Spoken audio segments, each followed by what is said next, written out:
يحكى أن رجلا وزوجته اتفقا في بداية زواجهما على أمر عجيب. قالا أيا كان الطارق لن نفتح الباب. كانا يظنان أن في ذلك حماية لبيتهما من التدخلات.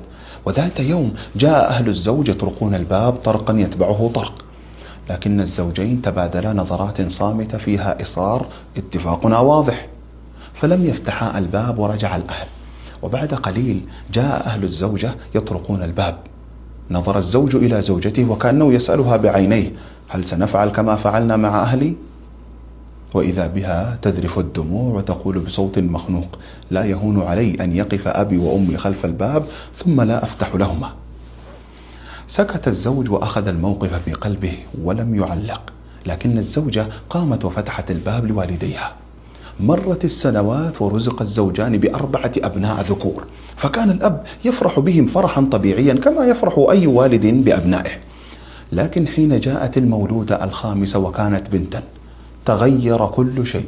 غمره الفرح، ذبح الذبائح، أقام الولائم، أظهر من البهجة ما لم يظهروه من قبل.